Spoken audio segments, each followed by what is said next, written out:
Bonjour. Les îles Canaries, qui appartiennent à l'Espagne, sont au nombre de 8. Je ne les connais pas encore toutes, mais j'ai bien l'intention de toutes les découvrir. Et en 2022, j'y suis allé 5 fois. En janvier, c'était mon 6e voyage, un préambule à d'autres voyages, à un retour sur la plus grande de ces îles Canaries, l'île Tenerife, en juin, pour y fêter mon prochain anniversaire, comme je l'avais fait en 2022 pour mes 72 ans. J'espère, pour mes 73 ans, remonter à pied avec l'assistance d'un guide espagnol jusqu'au sommet du volcan Teide, 3718 mètres, le point culminant de l'Espagne. À cette altitude, c'est déjà de la haute montagne. Le Teide, c'est une montagne au-dessus de la mer, ou plutôt au-dessus de l'océan. Et certains se permettent de voler au-dessus de la mer de nuages. Moi, je préfère garder les pieds sur terre et je monte un pied après l'autre, un pas après l'autre, et je continue à monter. Donc si vous êtes un senior, en forme, sportif, et que vous avez envie de m'accompagner, peut-être que ce sera possible en juin prochain, mais pour ça, vous avez intérêt à me contacter rapidement, car tout le monde n'a pas le droit de monter au sommet du Teide. Il y a un quota de randonneurs. Et moi, je tiens à monter dans les pas d'un guide espagnol en qui j'ai confiance. Je me laisse guider par un guide. J'ai atteint le sommet avec Monsieur Gregorios, Victor, dont le père a été un pionnier. C'est lui qui a ouvert la voie des trekking sur le Teide. Et maintenant, Victor guide à son tour. Et bientôt, Théo Gregorios guidera à son tour. Il terminera en juin son diplôme de guide de montagne espagnol et, il tient à préciser, européen. Mais aujourd'hui, je monte avec sa mère, Marina Gregorios. C'est une guide parfaite qui a une grande connaissance du terrain, qui est extrêmement cultivée, qui parle plusieurs langues. Et c'est très bien de trouver un guide avec qui on s'entend bien. Je m'entends bien avec la famille Gregorios de Tenerife. Ces panneaux vous indiquent en espagnol, en anglais, que vous êtes dans un parc national, celui du Teide. Et dans ce parc, il y a un certain nombre de règles qu'il vaut mieux suivre pour être davantage en sécurité. Parce que, en montant au Teide, on est en haute montagne et il peut se passer bien des choses en haute montagne. Donc, monter avec un guide, c'est une assurance sécurité plutôt que monter tout seul et se retrouver avec un problème, par exemple, le mal des montagnes. Eh oui, le mal des montagnes, ça peut toucher même des sportifs en forme. Alors, autant prendre une espèce d'assurance vie et randonner dans les pas d'un guide qui sait quoi faire pour éviter d'attraper le mal des montagnes. La première des choses, c'est de monter tranquillement. C'est d'harmoniser sa respiration avec ses pas. Et c'est de réfléchir en marchant, en respirant. Et Marina Gregorios pratique aussi le yoga. Donc nous nous sommes faits pour nous entendre parce que moi j'ai commencé à pratiquer le yoga, à l'apprendre avec un vieux professeur français, sage, en même temps que j'ai commencé à apprendre la kinésithérapie. Donc il y a un demi-siècle que le yoga fait partie de ma vie personnelle et le yoga m'a aidé dans mes ascensions, notamment en Himalaya pendant pas mal d'années, et j'espère retourner en Himalaya, au Népal, en automne prochain, histoire de voir si je peux encore repasser un col aux environs des 5400 mètres d'altitude et au passage, si le lac n'est pas gelé, vers 5300 mètres, me baigner à nouveau. Bon, c'est pas de la recordite, c'est... Mais j'ai envie de faire ça. J'ai envie de voir si je peux encore marcher en altitude. Et si vous vous sentez en forme, capable de faire ce genre de choses, contactez-moi. Je ne suis pas un guide de montagne, je suis un guide de santé.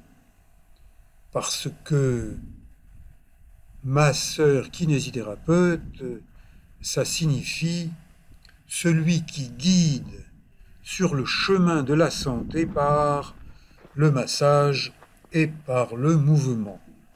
Donc si vous voulez m'accompagner sur le TID en juin prochain, eh bien je peux être votre guide de santé et il y aura un guide de montagne et il y aura tout ce qu'il faut pour se donner un maximum de chance. Bon, évitons de pousser les œufs du TID, ça pèse quelques tonnes.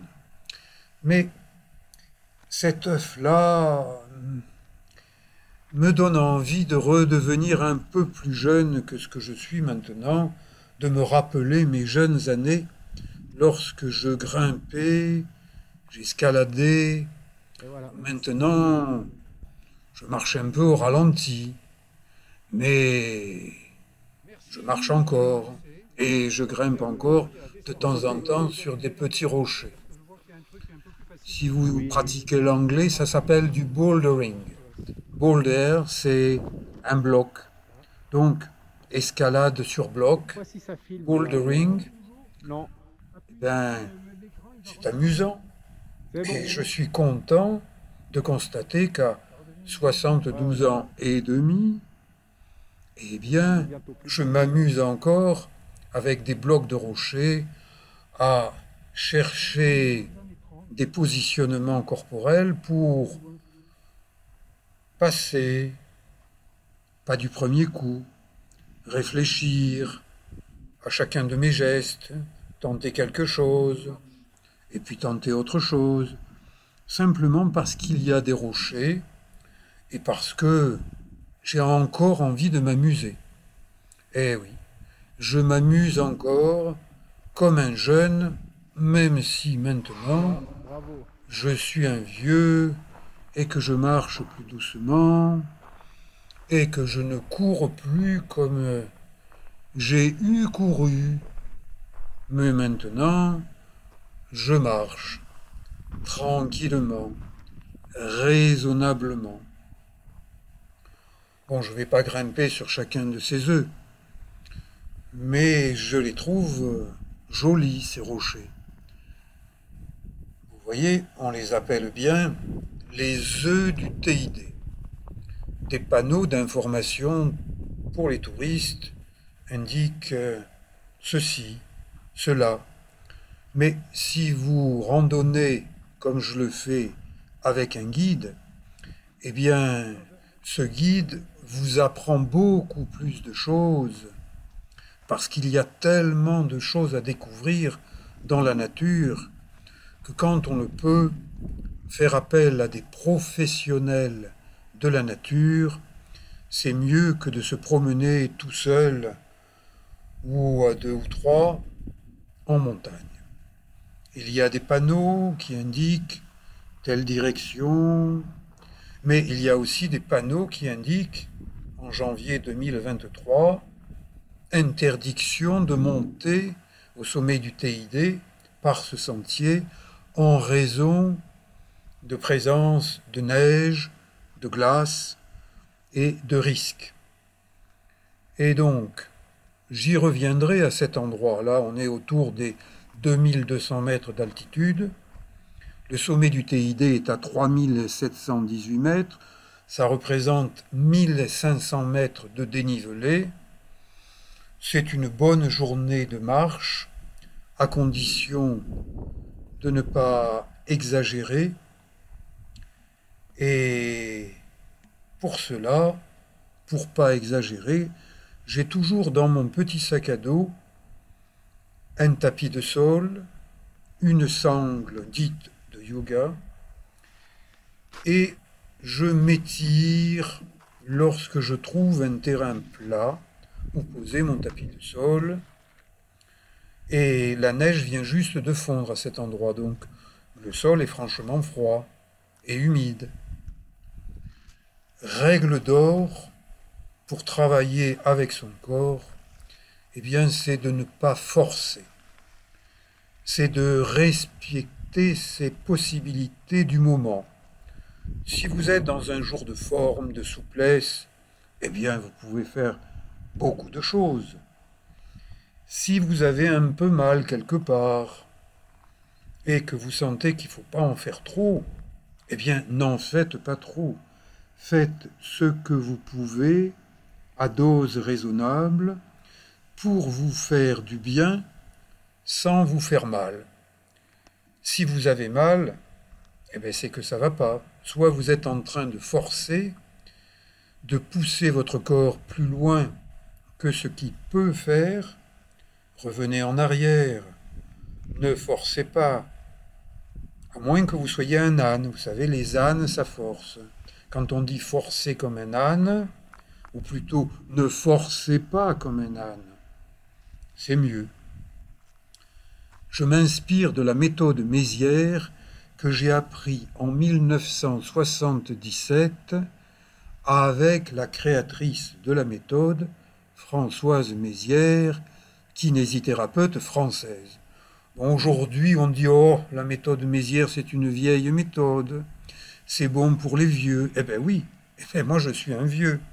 Et si vous aussi, vous êtes un senior, la méthode Mézières peut vous convenir parce que c'est une méthode qui respecte le corps, qui prend le temps de le laisser travailler afin qu'il s'entretienne, afin qu'il s'améliore. Et si vous avez eu des accidents, et moi j'en ai eu déjà un certain nombre, eh bien ça permet quand même de réparer une partie des dégâts.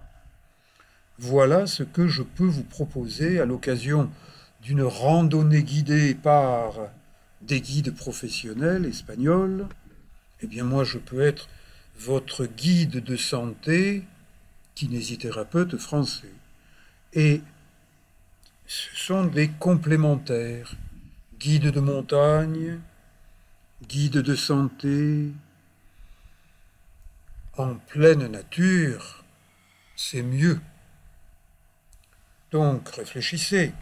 Et si mon projet vous intéresse, contactez-moi. Pas par téléphone, je n'aime pas le téléphone.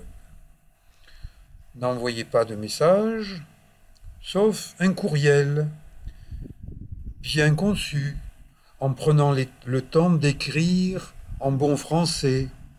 Les fautes d'orthographe, ça me plaît pas tellement. Allez, je vous laisse le temps de revoir ces images, de réfléchir. Voilà l'endroit où je vous propose de résider. D'accord, c'est un peu cher, mais c'est un superbe hôtel gouvernemental, pas privé, gouvernemental. Hôtel Cañadas sur le TID. Et je vous dis à bientôt pour d'autres vidéos. Merci, à bientôt.